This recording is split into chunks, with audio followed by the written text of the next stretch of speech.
ছয় দিকে তাকাইলে সওয়াব হয়। এক নম্বর বাইতুল্লাহ, বলেন এক নম্বর, দুই নম্বর রাসূলুল্লাহ,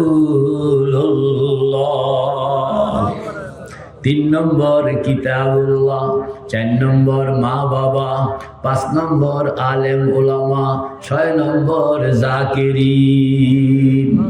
কয়টা হইল?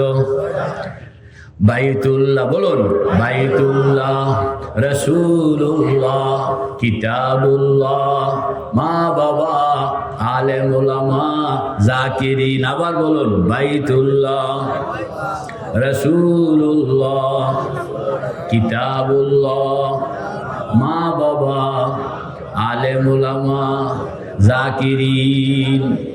কয়টা হইল?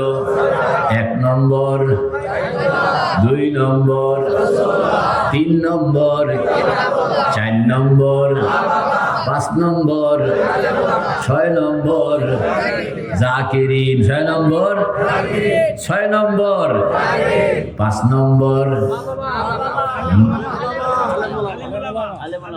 আবার ছয় নম্বর, পাঁচ নম্বর, চার, তিন, দুই, এক, এক, দুই, তিন, চার, পাঁচ, ছয়। মাশাআল্লাহ, আলহামদুলিল্লাহ। তো বলেন না, ছয় দিকে তাকাইলে কি হয়?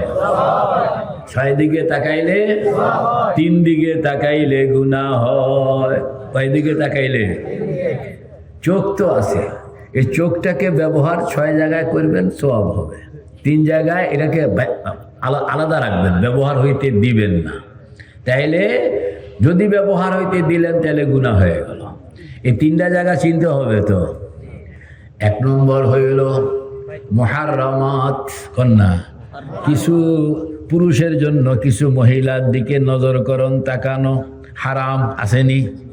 মহিলার জন্য পুরুষের দিকে কিছু পুরুষ আছে গোনা গোনা, এদের দিকে তাকানো হারাম। এদের দিকে তাকানো কি? পুরুষের জন্য কিছু মহিলা আছে, তাকানো হারাম।